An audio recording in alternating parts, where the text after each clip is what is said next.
Could you please pronounce your name correctly for me? So my name is Julija Reklaitė, and it's not a common name, especially the last name, I should say, because in Lithuania we're quite stubborn and I should say quite conservative, especially about the language and so on. So in Lithuania, when the woman gets married, traditionally she changes her last name. According to the ending of the name, you can recognize if she's married or not, because normally the last name of the daughter finishes with aite, ite, and so on. And the last name of the married lady is iene at the end. But now, for at least, 10 years or so, it became possible to change your ending of the last name with a finishing e, which can apply either for the not married lady or married one. With some last names, it sounds very weird, and you recognize that she must be married to some strange last name, man or whatever. In my case, it turns to be so natural that nobody recognizes that I changed my last name. And it's always a surprise for some people to realize that I'm a married lady with changed last name, because for me it was very interesting case. Actually, it was a study case for me to understand how changing of your last name is changing your identity in a way. It was a research for me. Yes, my wife is Czech, and in the Czech Republic, the male and female of a family have different last names. So the male will be, like, my last name is Dols, so I'm Dols, but my wife should be Dolzova with the OVA at the end, but she chose not to do that because we're a very progressive couple. So I thought it was incredibly sexist, personally, coming from America, to like differentiate women like that. Also, the in the Czech Republic, the background of the OVA originally meant owned by or property of, and I thought that was kind of inappropriate, personally. Like, I don't feel like I own my wife or she's my property. So especially, when it's not the times anymore, when people are getting married very young, when they don't have their identity and they really feel that they belong, in a way, and so all those super romantic relationships and so on. Because it's a problem when you have your own identity already, to realize. So now we have quite a lot of double last names as well, which gives you a possibility to recognize, both identities in a way, which is becoming very long and complicated. Well, in the arts world, your name is your reputation, and so, like, if you have to, because you're a woman, you change your name because of getting married or whatever reason, it really can hurt your general reputation because people won't recognize your name. Exactly. But it's everything. It's your career. It's based on your name. So. And it's part of the identity, which is really strong in a way. So it was very interesting for me to see if you can adopt another identity in a way. And it was really interesting that after 5 years or so, I can barely remember my earlier last name at some point. Well, hopefully that worked out for you and the rest of the industry, that they all feel the same way. Yeah. Speaking of names, I actually have a question. You are the director of Rupert. Now I am. Now, currently. Is it the Rupert? Like, how did that name even come about? That's a very odd name of a place. It's a name of a person to me. So I think it was chosen on purpose as well, to have institution which has some connotation to character. We don't discuss about that too much. We don't play with that too much in a way, but for us it's very interesting to think about institution as a figure, as a character in a way. And the character which doesn't have really many connotations in a culture field, so to say. So, and it works because it's really easily recognizable. And we also, in our signatures of email and so on, we first sign like Rupert dash name, last name, and so on, which is kind of the game as well. So it's kind of interesting, to to work in the institution, which has the name of the figure. It does, yeah. So you are currently the director and you have a background. So, like, one of the things I always love, your background is not directly in specifically the arts, it's more in architecture and things along this line. So, like, how did you get to be this? So, like, were your parents creative? Were they architects? Were like, what was your childhood like, and how did you come to this career path? It's a super complicated question, I have to say, because I never planned this as a career, or kind of. Nobody plans this as a career. It Could just sort of be, could be, but some happens. people really, choosing some paths in a way to go to the certain point. That's, Well, I chose to be an artist, but now I'm a professor and a podcaster. So, like, you which is choose. part of the game. Yeah, well, I mean, you choose a genre to be in, Yeah, maybe, but yeah, like, it's like knowing that everybody sort of falls into these little subtle, nuanced specializations within the big thing that interests them. yeah. So in my case, it's not that much related to my origins or so, because my parents are doctors. And I had a very difficult choice in the primary school to choose a direction, because I was really interested in all the creative fields, but I didn't have a proper education on that, because I grew up in the small village and there were no art school or something like that. But of course, I was recognized as the one who is, taking part in competitions and so on. But I knew that it's very local level. Okay, wait a minute, wait a minute. In your country, what year is that sort of decision made? Because I know this is a very European thing. Hmm. You mean when the Yeah. decision has to be Yeah, made? I know that, like, at a certain grade, you have to sort of decide whether to go to gymnasium or sciences or whatever. Around ninth grade, you have to choose direction. Is it humanities or other, direction? Okay. And my problem was that I was very good in math. So for me, it was tough to decide, between humanities and mathematics in general, and this logical thinking, if I can say so. And it was by accident, actually, that I got the leaflet from Youth Architect School or something like that. And it was for me, the way to go to the capital, to Vilnius, on the very young age, on every weekend, to have fun and to learn, let's say, to go to that kind of a school to learn architecture. Yeah, I went there to party. I didn't go there to learn, but it's okay. I wasn't the party animal, but on another hand, thing which really attracted me was that I was really, really not good at that. I mean, not good at all on this academical drawing or whatever things that you have to learn. For me, it was super challenging. And maybe because of that, some of the teachers really started to like me because I was very active and they wanted me to enter that school.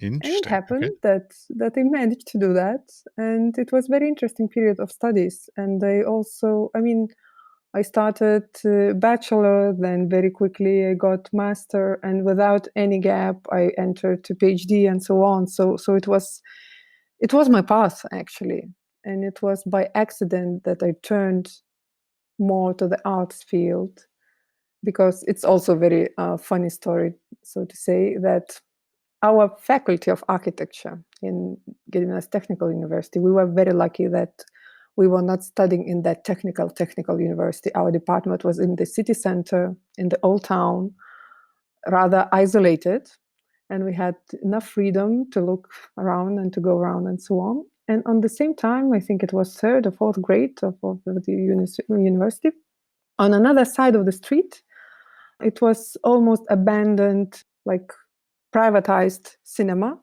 which was titled Lithuania, which is super important and noble and so on, of 1,000 seats, which was privatized and was turning to be closed. And then now really famous artist couple, Named and Gediminas Urbana, started the protest lab there.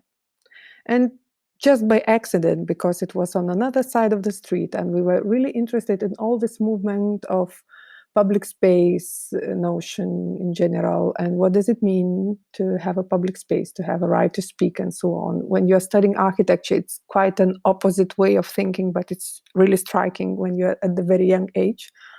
I started, to gather there quite a lot, and I started to work with them, with the artist.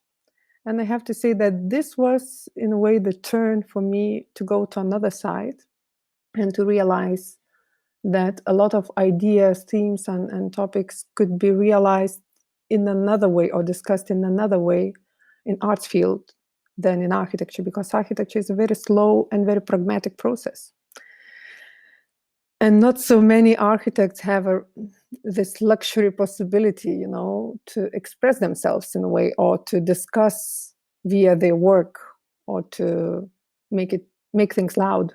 Well, architects generally are either answering a brief of a client, or if they're doing like governmental stuff, they're doing with committees and, the input from both, the government as well as the people and all this. Basically, it's pretty rare for them to be able to just do what they want because they're not funding whatever they want. Exactly. That's the biggest difference, I guess. And also, we were discussing quite a lot lately about the role of architect and the role of artist and how do they behave and so on. And one of the differences is that architects are problem solvers at some point, when artists are problem risers, usually. And I think that's how I feel that I'm quite different in the arts field. I would like to be a problem solver in arts field. That's why I'm not the artist. I'm director of the institution. We need more problem solvers in the arts field. We are just like a bunch of problem makers. Like that's all we do. It's yeah. We need more people to help the funding and opportunities and all this kind of stuff. Like that's what we need help with. And I think that there is a big need of mediators usually. The ones who can help simply to speak in another language. And I find my career mostly, if I can name it career, my activities mostly as in the role of translator. I was trying to translate artistic language to architectural language. Now I'm trying to translate it to bureaucratic language, to the language of applications, and all the other fields. That is such a pet peeve of mine because I'm American, but I live in the Czech Republic. And so I'm applying for European grants and residencies and things like that. And they use completely different vernacular to describe the exact same thing. Like in the United States, we would have like travel grants where we could, travel from one place to another for whatever reason. Whereas in Europe, it's generally called mobility grants. Exactly. But oftentimes even mobility is something like they're not the same. Like I ran into one mobility grant that is a grant that's like, I don't even remember what country it was, but like basically instead of going to travel somewhere else, it was only for travel within the country. And I'm like, I'm not sure that's not a travel grant just to be within the same country. It should be to go somewhere else It's a and different experience logic. something new. But yeah, but the generally the vernacular is, I wish there was some consistency. Like, we need like a United Nations for the arts, so that like everybody's speaking the same language, because I find a lot of times, whether it's grant writing or even just looking and reading the proposals for like grants or residencies, I'm not sure the vernacular is so unique to each government or each funder or each whatever region that it's sometimes very difficult to even know if you qualify for something to even apply for. Exactly. And that's how we waste quite a lot of time actually to look for possibilities and to find out how and so on and so forth. And at some point, for example, last year we received 500 applications for 12 residencies. Very good, though. And That's very, at very some point, yeah, competitive. it's really great and competitive. And, we receive a lot of applications by really great artists. But at some point, I really started to think that it's super unsustainable, because when you calculate how many hours people spent to make those applications, how many hours we spend to read and revise all those applications and then to interview and so on, and then it's much more losers than winners. So there should be the way actually to do that more in a curatorial way maybe, and to find the right way. Of course, on another hand, I really believe that all the applications and all those systems that you pass by and so on, it is giving you experience. So it's not worth a struggle. I mean, it's worth a struggle always. But I think that, there is better ways to waste your time than Well, only this. Well, I mean, that's an interesting thing because, like, I love artist residencies. Just period. I'll just say that, like I love them. However, I've never done one, but the idea of them is magnificent. Like, I absolutely admire them in respect to the fact that people can pull off these things. But that process of application, I 100% agree that there's probably some better way, a curatorial way. But the problem with like invitation only ones or curatorial ones or things like that is that it relies on somehow being connected to these curatorial Exactly. people or the people that would do the invitation, and then it becomes more about connections and networking than it does necessarily quality of project or quality of work. So that's hard. I think that residencies itself has a lot to do with networking, because via residency you go or you come, you apply to the network, because after one residency you go to another, or you go to the gallery or other exhibition space and so on. So this idea of networking, yeah, it is something that really makes European Union go. I really believe so. It's highly supported. But on another hand, sometimes it's really more of the bureaucratic system and the way for believers than a critical tool. No. Yes. I mean, I've met many people who are sort of what I call like sort of on the circuit, like going around artist resident. I even met a couple one time that they literally do not even have a permanent residence anywhere. They just keep touring around. Nomads, so Yeah, called. very much so. Yeah. I mean, and it's kind of hard because like is that what you're trying to create? Like or is it just sort of a result of what has been created kind of thing? Because in some ways I think that that's an amazing lifestyle to be able to do that, to travel and have all those experiences. But I also feel like it's something that, like, I didn't come to Europe until I was 45 years old. So like I was kind of past the age that I could be a nomad. Like if I was in Europe at 20, I so would have been on the circuit touring around. But like having that life and that lifestyle is very sort of age, it's maybe not age dependent but sort of lifestyle dependent. I Like agree. like I couldn't do it, and I'm now married and have, I've been a professor and all this kind of stuff. So like it's kind of hard for me to be like, oh yeah, I'm just going to take off for 6 months. Like my wife would be a little unhappy with me for that. So Yeah, I think that's, in a way, that's a price to pay. On another hand, it's part of the style, or mm.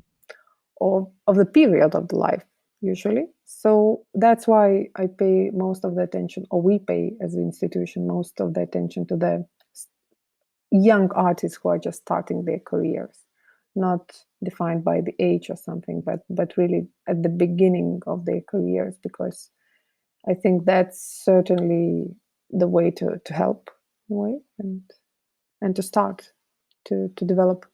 I know. Unfortunately, I came to this whole system late, so I wasn't able to be part of it, and now I'm too late. So, anyways, it's okay.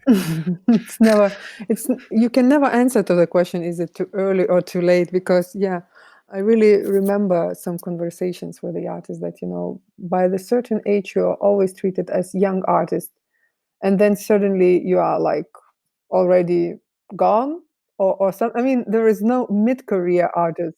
Yeah. Well, it does feel like that. Yeah, I mean, it's like 35 and under is now defined as like young and emerging artists. But like after you hit 35, basically you should be able to make a living or get out. Like sort of the attitude. And like I feel like there's substantially less opportunities for me past 35 in the entire arts industry than there were pre 35 years old. I agree. I agree. Oh, okay, good. It's not just my perception then. That's good. Oh, no, I think that's part of the game, definitely. But I didn't enter the game until after 35, so I never even got a chance to do all that.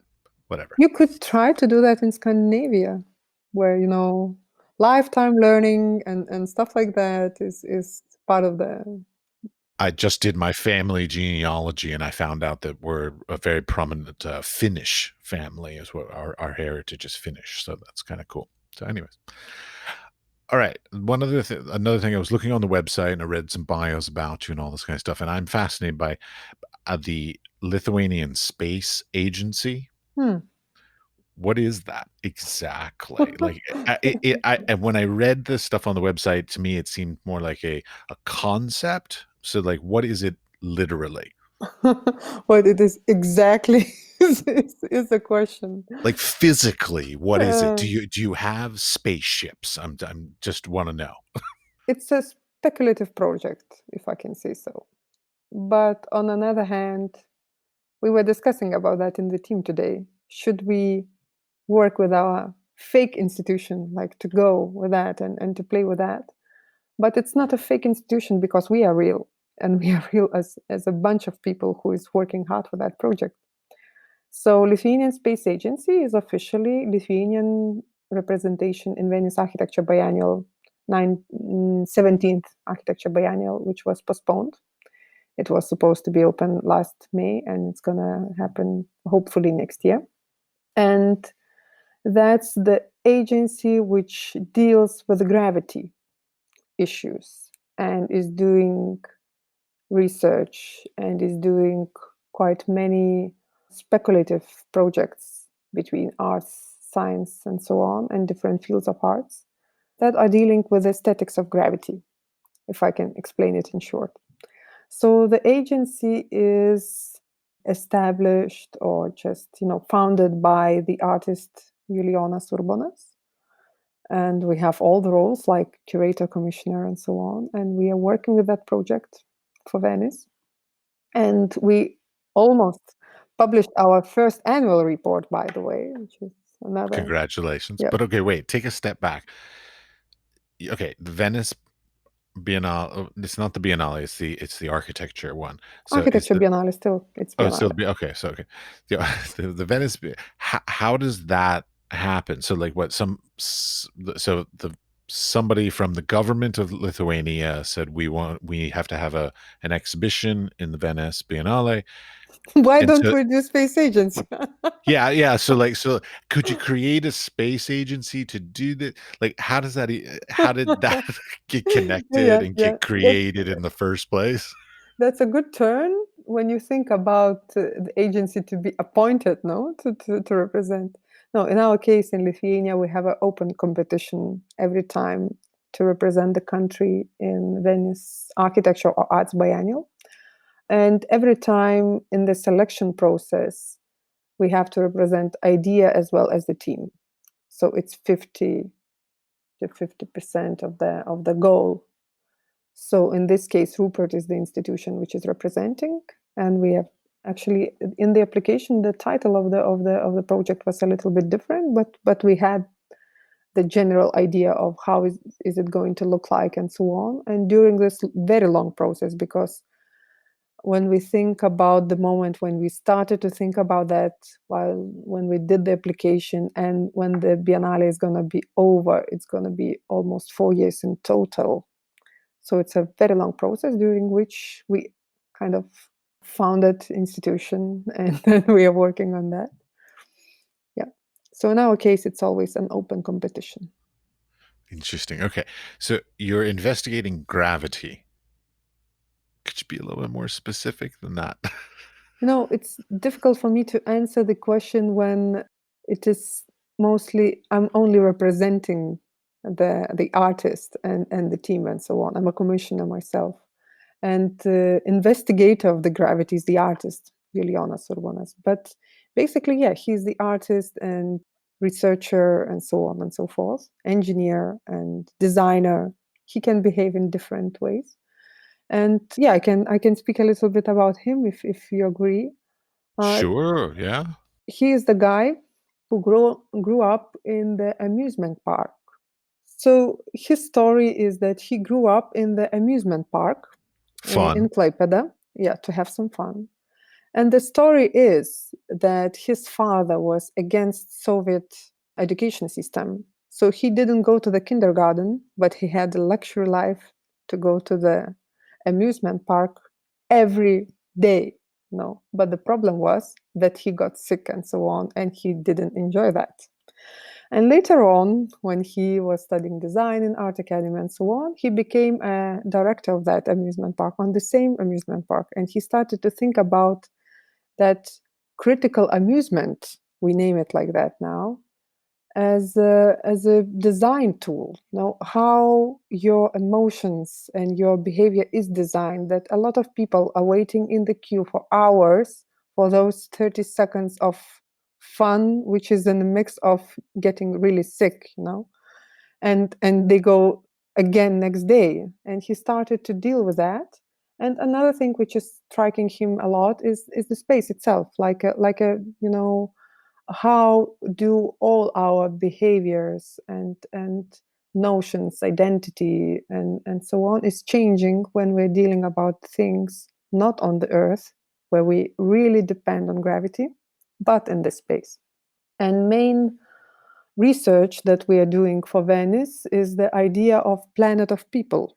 So it's a very super speculative project, how to colonize or not colonizing the outer space. So idea was that we should simply send bodies to the point of Lagrange. We have 4 points like that around the Earth, where there is no sunlight and there is no gravity. And then those bodies, which are sent there, are frozen and they're levitating. And in some time, like after a billion years or whatever, those bodies start to attract each other, because every mass has a gravity, its own gravity. And they start to attract each other, and that's how they form the spatial body, which we should name a planet of people. So our Lithuanian Space Agency is working on our, so to say, national space program, because countries like Lithuania and other smaller countries doesn't have a possibility to have a real space program because it's super expensive. So our space program is more artistic and speculative, to send those poor bodies to the space, to the outer space, and to make a planet of ourselves instead of colonizing or occupying other planets. So that's the project, basically. I so want to see the outcome of this You project. should come. You should come to Venice, definitely. I hope to come. Yeah, so it's going to be this. So 2021, the summer of 2021. Yes. Yeah. Yes. Yes. Okay. Great. Sounds like it sounds fascinating. I love this kind of stuff, though. I've had many friends that sort of do entire artistic projects about sort of like redefining the world, either historically or future kind of stuff, and I absolutely love the sort of taking what is a sort of, yeah, and not to sound bad, but like what's a simple idea and sort of turn it on its head and like just to completely twist everything around. Like, traditionally a space agency is about investigating space, but you're turning that on its head, saying like, okay, we want to build our own space. Like, And we are investigating that as well. It's a very critical project, I have to say, as well, about the way the space is colonized by rich countries. Like, well, should it even be colonized is another question, but yeah. yes, because there is a lot of related questions like, bioengineering or space bioengineering and law, space law, and so on. Because Is there space law? yeah, because there are Really? people who are researching, about the rights in the outer space, or Yep, mining asteroids. I've seen that. exactly. Yeah. So there's a lot of questions related which touches that, and which is striking for me and which is super interesting for me is that how all those questions could refer in our living space, in architecture in general, because architects seems to be the ones who are always building societies now, or building for the society, but not thinking about that, at least for now, because we are still working on that very vertical way of expressing architecture, very vertical because of the gravity, of course.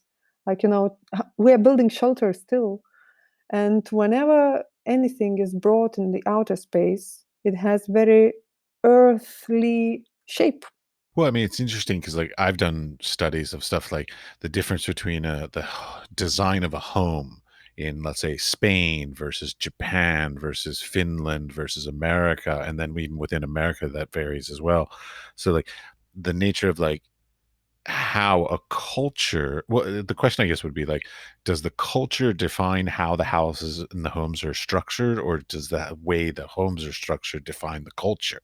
Hmm. Because like Spanish culture is very much of like the courtyard, and everybody congregates in the courtyard, whereas like Japanese is sort of the walkway around the outside kind of thing. So it's sort of more out with nature. And then of course America is just, big boxes just to house us, whatever.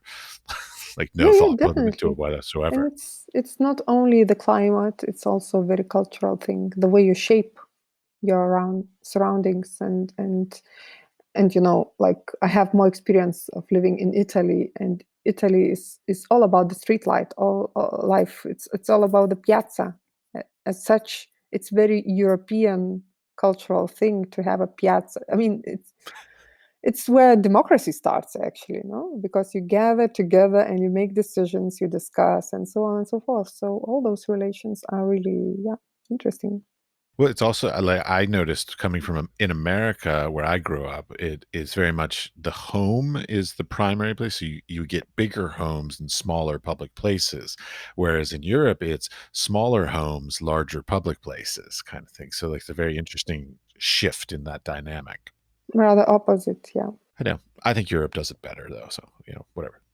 But even in, if you think about Europe itself, you can find huge differences between, I don't know, Scandinavia and Italy, or Baltic countries as well, because of climate, because of the price, and because of the democracy as well, because of all those ideas of sharing and so on. Like in Scandinavia, still they are not gathering that much outside, but they have very small living spaces and huge public space. Like when you think about Norway, like land doesn't belong to the owner. It's everywhere state land and so on. And you can park and have I don't know, camp anywhere you want. You can stop in person's garden at some point. So, and I think that's also related to the mentality and to it's very cultural thing. Hmm. Okay, speaking of cultural things, one other job that you had it on your resume says cultural attaché in Italy. Please define what does that mean? It sounds incredibly prestigious. That's why I did it. And it is actually incredibly prestigious. When you go there, you realize how prestigious it is. And that's also advantage, if I can say so, of living in a small country, because everything is possible there. How do you even become a cultural? I mean, I cannot imagine that they put something on like ZipRecruiter or some sort of like online job posting saying like, "Hey, we're looking for a cultural attaché." Like, how does that job even come available? Because cultural attaché is a culture diplomatic positions. And in Lithuania, we have 13 cultural attachés, which are working with a culture policy in other countries mostly. In my case, I was invited to take part in the competition. And since me, I guess from the next one, they started a real simple open competition. So anyone can apply who is able, who is reaching certain, how to say, qualities or whatever. And Lithuanian, I assume. Because you have to represent Lithuanian country, definitely. You still have to speak the language and have the citizenship, I suppose. Because otherwise, I mean, it's still a very bureaucratic position. So it would be impossible, I guess, to do it in another way. But for me, it was also another chapter of unexpected challenge in my life, because I realized how prestigious it is only when I went there. Because when I went to Italy, and it's a super conservative bureaucratic system in Italy, even more than in our country, because we are young as a country still. And when you realize how difficult it would be to become part of that game if you were Italian, for instance, and I was super young, young lady with 2 kids and so on. And when I went there, everybody was really shocked about how did I came there and Wait a so minute, on. it was just 5 years ago. It was, yeah, 5 years ago or so. Okay, Yeah, so but super young for an for attaché. Italians, for attaché and for Okay. Italy, it was incredibly. I mean, I was a baby for them, and yeah, and having in mind that I'm a woman and so on, because over there it's. I mean, and on that certain age, you concentrate on the family. It's a country like that. So at some point, yeah, it was very prestigious, if you name it like that. But I went there just because I had agenda. I had an idea what we should do with Italy, because at some point it's prestigious job and so on. But on another hand, having in mind how low budget you have and how less of the international culture policies in general you can do, especially when you come from such a small country with such a short history in culture, to the country which has everything, and they are not interested at all, in anything like that. So I went there because I had some ideas which we didn't turn out to be maybe so true. But it was very interesting and super good experience, to make things happen at some point when you are alone over there. Actually, you're doing everything yourself. Okay, help me out. I've never personally met a cultural attaché from anywhere. So Mm. what is the job of a cultural attaché? That's also a very good question, because I realized that as well when I started that job, is that this is kind of the bubble, like when people are dealing with some stuff, cultural representation and so on, and they're inviting each other to their own events, and it's rather diplomatic stuff. And because I came not from the position of bureaucratic level, I was never working in the ministry before. For me, it was shocking to understand, but come on, there is like a parallel world, because I was going for real to the exhibitions and where artists are gathering together, and then suddenly they realize, but we didn't met cultural attaché for a while. What you're doing here, and so on. But so to explain what cultural attaché is doing, so it's a quasi-diplomatic position because you work in the embassy.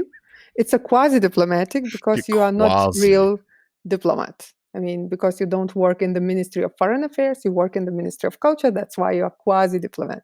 Yeah. Wait, so like if you had artwork shipped, would it come in like a diplomatic pouch? Did you have that power? Um, no, but on No. another hand, it was really funny because I went to Italy with the second child who had half year. He was half years old, 6 months basically, and he had a diplomatic passport, having that age. So it was really funny. That's exciting. That's always That's fun. super exciting. Like could you get like speeding tickets and get it written off because you were a diplomat kind of thing? I mean, in some countries it works, but Yeah. in in Western Europe, I mean, No. No. it's Okay. you Okay. don't even try, because why? Well, That I grew up in Washington D.C., so I knew lots of diplomats growing up. So, and they could like park their cars anywhere and get parking tickets, and because they're diplomats, they just didn't have to pay it and didn't have any ramifications for it. And that's the worst part of that, actually, because after that you treat everybody who is coming from that field in a certain way that they have no idea about the real life. They are going anywhere they want. They have all those exclusions and so on. So that's the worst part of it, actually. But on another hand, yeah, you work in the embassy, but you work for the Ministry of Culture, and your role is to find ways to represent Lithuanian culture in Italy, in my case. It means that, yeah, you have a small budget, you can do some events and so on, which is regular way of doing, like, I don't know, exhibition, which is done not for sake of exhibition, but mostly to invite other diplomats and raise a glass of wine and so on. You can work on that direction. Basically, there's quite a lot of things like that. because there are also networks of all other culture institutes and so on, which work. And Rome is the city which has an old tradition of all those institutes of research, culture, and so on and so forth, historical ones, and a lot of material to do research, also residencies and whatever. Or you can really find a way to make Italian institutions and Lithuanian institutions to collaborate and to make things happen. So I took the role of making things happen. And it was a lot of fun for 4 years, actually. Is it an appointed position? It's a 4-year position, or did you choose to It's leave? 3-year position, which can be extended for a year more. And I was lucky one to have one more year to finish some things which I started, which actually were beyond any of my imagination at the starting point. Oh yeah, I've been to many of those kinds of events. Those like cultural exchange programs and things like this. And I mean, I like them. It's great that they happen, but it's really hard to make them actually like something transcend just the purely sort of governmental bureaucratic kind of thing, like to really make it something that almost sort of, yeah, I mean, I guess the easiest way is transcends it. Like you don't even notice that it's an exchange thing because it's such a impressive quality of whatever. That's really hard to do. I really think that sometimes the problem is that artists must go first in any case, and our role is to support them, not to invite them to illustrate our ideas at some point. And very usually when it comes from a different direction, it's thought of that, okay, what could be the occasion to invite some people and give a nice speech or to remind about ourselves? Let's do a concert because it's nice in the evening and so on. It's good if it's a good quality concert, which usually is, and it's great and so on. But on another hand, when you understand that it doesn't relate to the real public, it doesn't relate to the culture field itself, it looks like a parallel world, really. And that's a big problem. Well, to a certain extent, it's them just sort of patting themselves on the back, saying like, "Oh, we support cultural things." But that's See, true. But that's so true. You can't imagine how much of the effort circulates there. And on another hand, how many artists are who are working in that field, to but I find similar ways of behavior also in general culture field, because now culture is really treated as part of entertainment. So that's almost the same. A lot of artists are working in the entertainment field. A lot of artists are working in commercial field and so on, because they have to live somehow, and there is something they know how to do, and they educated for that, they learned for that and so on. And they have a right to do so, I think. But somehow I really believe that those things shouldn't be that much separated, you know. well, I mean, and to a certain extent, a lot of people do, or a lot of artists participate in those kinds of cross cultural experiences because it often looks good on the resume, and again helps you connect to a broader, more expansive network. Basically, like it is very beneficial, oftentimes in that way. It looks good on the CV, and you meet some new potential donors, supporters, whatever kind of thing. But there's always also a lot of artists who are very critical about that, and you have to convince them sometimes that you're not kind of the diplomat who is going, with the diplomatic number plate anywhere and doing whatever because everything is allowed and so on. So that's also very interesting research.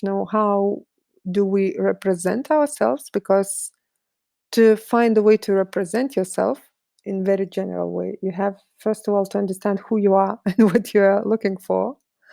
And I think it was a very good time for me to go for that job, because we are still very young country, and to define what is our role, what do we want to speak to, or how do we want to speak to the wider public and so on, is still very active. I mean, we are still in that discussion.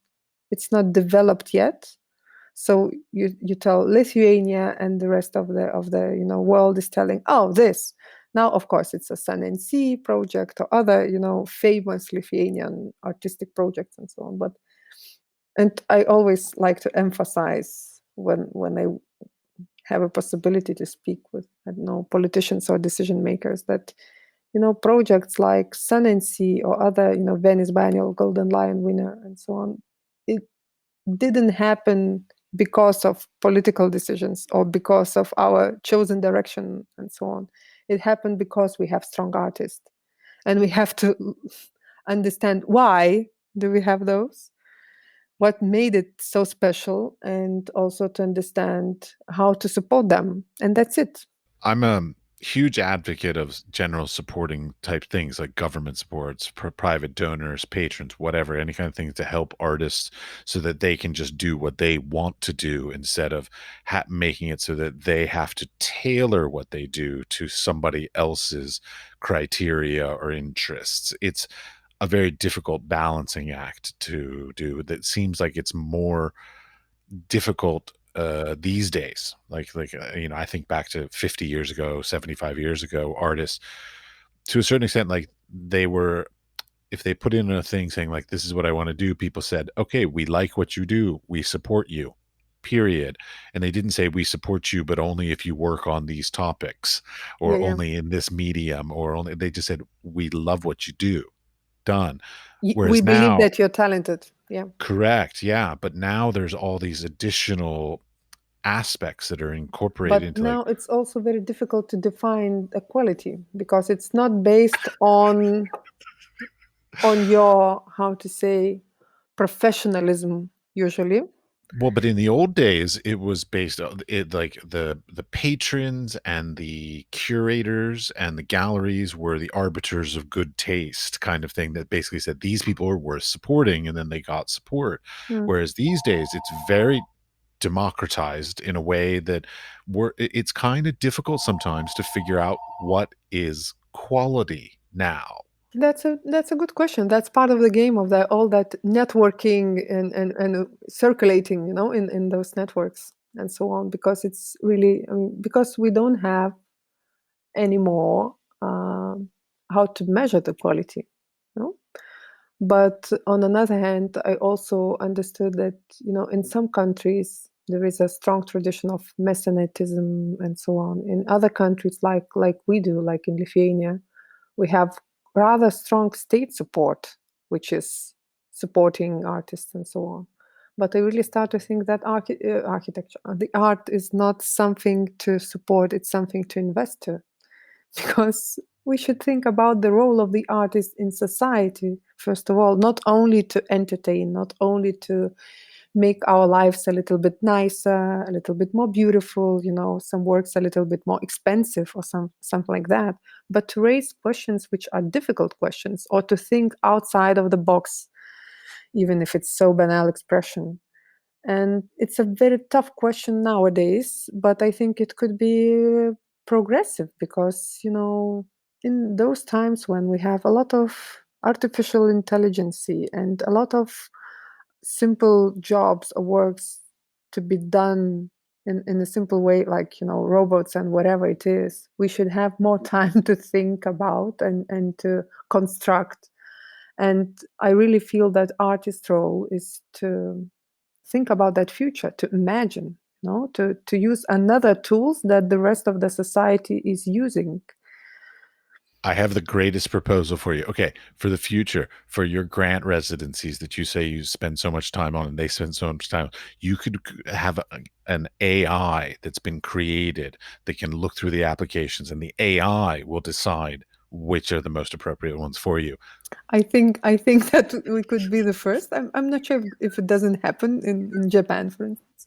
But It's it could be true. because, you know, when you read, for example, 500 applications, you start to understand the keywords, fashionable keywords, and at least 10 of the keywords of the year you always have. And it's mentioned in 90% of the applications. And if you take the pictures of the exhibitions that artists are showing you or sending you with their portfolios and so on, and if you could do a wallpaper out of these, you could barely recognize that these are different exhibitions at some point. I really see it's also rather problematic because we are all living in that global world, you know, and to find something which is unique and interesting, and it's not that easy. That's fascinating. So like there is this, well, to a certain extent, like I feel like when it comes to like, so let's go to just your residency program. So like when it comes to a residency program, like by the criteria that the way it's written, the application and the scope of it. So like, is it a 2 week residency or a 6 months residency kind of thing? It attracts certain styles of artists kind of thing. Like, somebody who does, I'm trying to think, like stone sculpture is not going to be able to apply because they're not going to be able to get stone there, do this, they're just not going to have the facilities for whatever it is. So like simply by the nature of the facilities, the timeline, the location, like it automatically sort of like whittles down a lot of potential artists. So you end up with a pretty narrow style, mediums, scale of artists that could even apply. At some point, yeah, yeah. And it's astonishing to find out how many of the artists there are then, or the ones who are looking to do a research or whatever. And on another hand, it's so great that they are interested to come, and to dedicate their time, because I think that time is one of the most valuable resources. So we are really happy and really glad, to receive those artists, to have them and to have time with them. So that's great. That's part of the support system. I really believe so. I love the state sponsorship across Europe for all the arts. It's amazing. I mean, coming from America, it's Mm, incredibly envious how much all the government, well, I don't know about all, but the majority of the governments in Europe are incredibly supportive of the arts in comparison to America. we always do complain, but about how unpaid we are and so on. But on another hand, when you compare with other countries, really. But on another hand, I don't really know, but I think, or my impression is that to be an artist in States, it's something really, to be proud of, or something which sounds like wow. Because here, if you tell the others, like in the public transport, that you are the artist, they will think that, okay, come on, Yeah, you're crazy. Yeah. don't waste our money. In no, in America, yeah, it's America's very different. I mean, I was talking on the podcast a while ago with a lady from Finland, and she was complaining. She said, "Yeah, my government only pays for my studio and my art supplies." Exactly. And I'm like, "Only? Like And I when you get think none of how that much it support." costs in Finland, it would be But like, like wow, give me that money. I know, I'm like, "Only your studio." I didn't even have a studio until I was, like, 42 years old. I was always working out of my home, like, to have a independent studio paid for by the government and your art supplies, and she's like, "Yeah, that's all they pay for." I'm like, "That's insane." Like, we would love that. "Can I just give you my passport? I'll be Finnish if you'll just pay for that stuff." But Like, it's that's ins exactly, we are treating things very differently just because of the context. And yeah, we complain a lot as well about our selection system of projects, artists, and so on. But when I have experience in Italy, for instance, the country which is, it has most of the UNESCO culture heritage. It has most of the peculiar stuff, and it's super rich in culture. But the artists are so poor there. I mean, it's so impossible to do anything there except of super good education in arts, in arts history, and so on. I mean, you get crazy because of the information that they have, and because of the quality of the education that you can get there. So when you think about that, and when you compare things, you think that, I mean, we have exactly opposite situation. And yeah, it's very good sometimes to have a possibility to go out of your bubble, and to have another experience. So then you come back and you see that in a slightly different light. Oh, I mean, I was raised in the United States, and then I actually went to the Middle East, and I taught there for about 6 years, and now I'm in Europe, so, like, I have a very different cultural understanding of, like, for years, like, when I was a kid in the United States, we were always looking to Europe, and we're like, "How are they able to do these amazing conceptual works, like these grand conceptual things that like literally then turned around and inspired us so dramatically, because we couldn't afford to do it because, you know, our capitalistic society makes it so it's all about selling and blah blah blah. And it took me until I finally lived there to go, oh, I understand how they can like make these incredibly deep conceptual things, because there's great support, whether it's from government or private institutions or whatever it is. Like there's this amazing financial support, so that like the production of art in Europe is for the sake of the art, not for the art market. I agree with you. And that's a huge It's a difference that luxury system. oh, and I love living in Europe because of it. I agree with you. I really agree with you. And I think that's something that we should appreciate. Indeed. All right, last little topic that actually on your CV, and we talked a little bit about this before in our emails, was that you do exhibition architecture. I was used to do that. Yeah. What is that? Yeah, What the hell is yeah. that? Well, I was just going to be polite, and could you please elaborate on that a little bit? Well, I mean, if it's what I think it is, which, and again, this is a vernacular difference thing. Like to me, I think it's like exhibition design and exhibition construction, kind of like, so working with the flow of the traffic, the textures, the light quality, the colors of the walls, like, you know, sort of all the stuff to create an engaging interaction for the public when seeing an exhibition. Is that more or less what I'm Yeah, doing? it's more or less. I'm not doing this anymore, except some very small exceptions. But that was my turn to the arts field from architecture, because I started to deal with artists, and it was very interesting for me to see how things are done there. So I started to construct stuff, and I realized that, yeah, I mentioned this before, the role of the translator. You know, if the artist has an idea, artistic idea, it has to be translated somehow to the spatial form. And you always work under circumstances, under the space that you are given or the atmosphere that you're given, and you have to transform that. And usually artists, they doesn't have enough tools, you know, to do that. So they need some kind of a help of an architect who can shape the installation, for instance. So I started working with the artist, and then I became like regular exhibition designer, exhibition architect. I started to work with group exhibitions and so on to build a concept. And I was really into that for a few years, because I realized that it's much better than pure architecture, because it is much quicker process, and the impact for the environment is much, much smaller, and the impact for the public is much, much higher.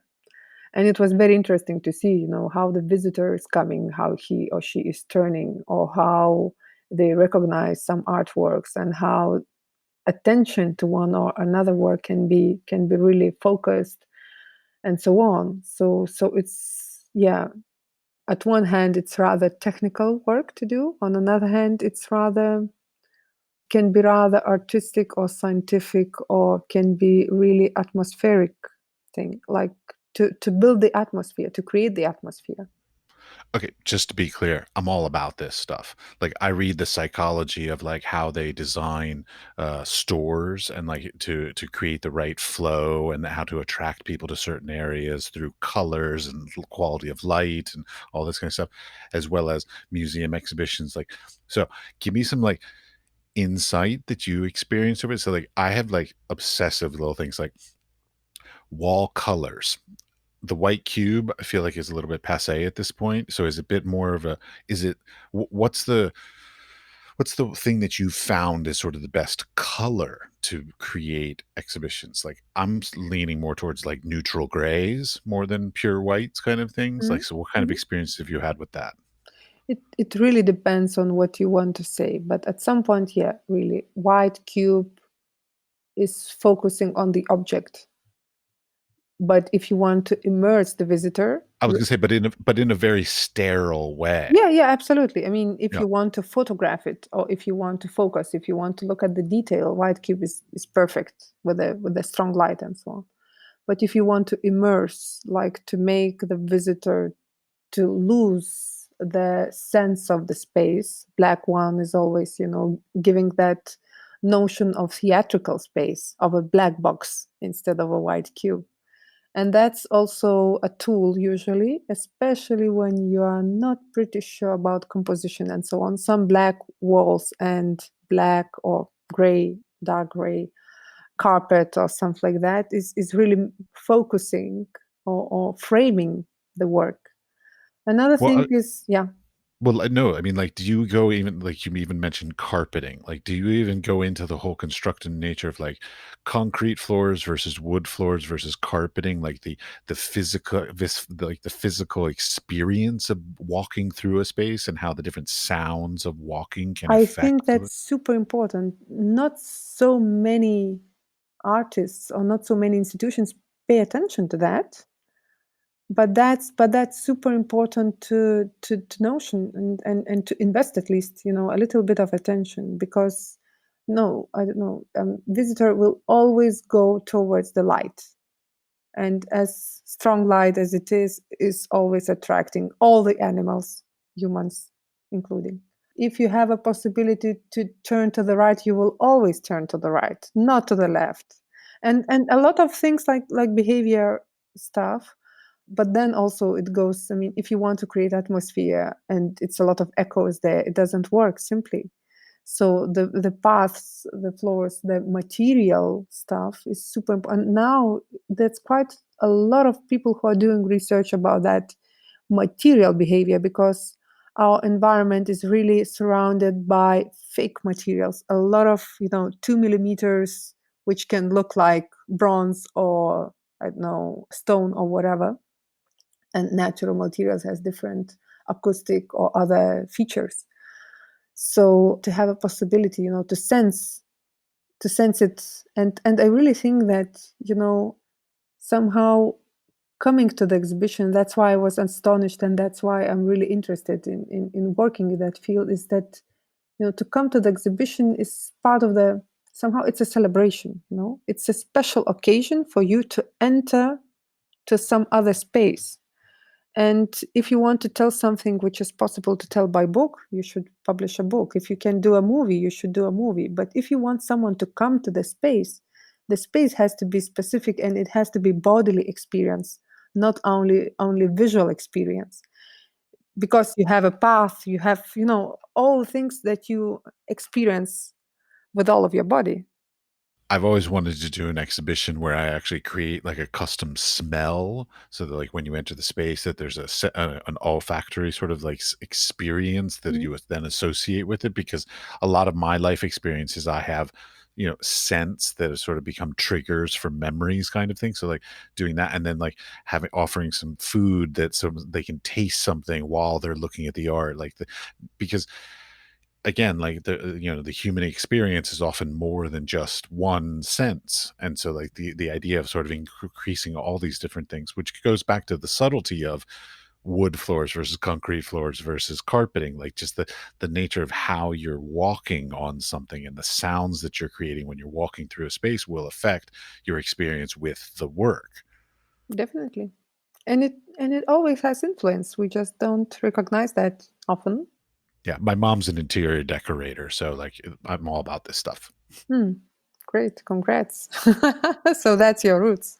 Well, my father's a painter and a priest, and Hmm. my mother's an interior decorator. So I got a lot of stuff going on there. Got a little theatrical from the ministry, got a little bit of painterly quality and artistic stuff, and then my mother, of course, adds on to the whole experiential kind of stuff. So yeah, I got a lot of that. That's how you combine all that into My artistic. father was even a member of the American Institute of Architects, so Hmm. like I actually Great, have a little great. bit of knowledge about architecture as well. So the last little bit, it would be any advice for people for the future of possibly wanting to be in your career or just being in the arts career in general. Like, I think Specific advice rather than just like keep working. Like everybody says that crap. no, So, everybody is keeping working, but I really, one of those old-fashioned people who think that if you're doing something that you really like, sooner or later you will live out of it. No, Mm. because at some point, when you start to be very pragmatic, I think that there is no way back. I mean, when you start to work with the market and you think that, okay, I will work a little bit for that and then I will come back, I will buy my villa and then I will come back to the arts field. No, I think that, all supposed to come from what is your interest. And I think that if you really find what is striking you, that's the best way, because sometimes, especially artists, they are struggling, because I want to go to that field, but it has all that complication and so on. And suddenly you realize that in a real life, he's really interested into the, I don't know, cars or into the rockets or into the sport. But if you manage to turn that interest into your artistic field, I really believe that it could be something. So my only advice is, to find what is really attracting you, and yeah, and to keep on going, as you said, something really generic, because I don't believe in planned careers. Of course, if I would believe, I would really do something for more than 3 years. My longest job was cultural attaché, which took me for 4 years, but at some point I become bored, because when you understand how things are going, it's not interesting to repeat yourself. Yeah, I had a career, but unfortunately the career sort of undid itself. Like I was going to be a professor and I was going to teach for my entire life and that was going to be my life. But the entire academic institutional structure has sort of fallen apart since I Definitely. graduated. Because I graduated from school 20 years ago. So 20 years ago there were still good teaching jobs that paid well and you could have that for your entire career, but unfortunately that doesn't exist anymore. So I'm having to get creative, like that's I think that's part of our generation and our time, that you know being creative with how to make it so that you're happy with your job, and how you can take your interests and make it into something you enjoy as a job is very contemporary, because I like think so. my parents didn't think like that. They just got a job that paid the bills there. Hmm. I believe that, we are living in the period of collapse, but on the same time, on the luxury time when you can do whatever. And wherever, Yeah, international travel is much easier to do than it ever was. anything is much easier, but I really think that it's very important not to forget about the quality at some point, because I really still believe in professionalism, in pure professionalism, that if you are doing something for a million times, it's much better than to try a million different things, and the professionalism is something that we are losing at some point, as you told as well, like, to be a professor and so on is something that now is falling, but how future generations are going to live then? Are we going to learn everything from YouTube?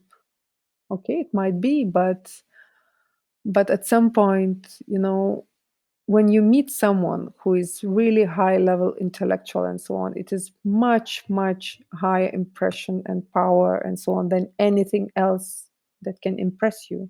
Absolutely. I'm not a fan. I'm a fan of YouTube for fundamental things, like if I need to do my plumbing or change the oil in my car. YouTube is amazing for that. But when it comes to intellectual pursuits and sort of expertise, I'm not going to YouTube. But that's Mm, I'm older that way. So mm. like, I hope that our education system does not go to YouTube. But but I'm an academic. I really, really hope that. Well, it's interesting times, so Indeed. All right. Well, thank you very much for your time. thank you. It was interesting conversation and was fun. Yeah, definitely.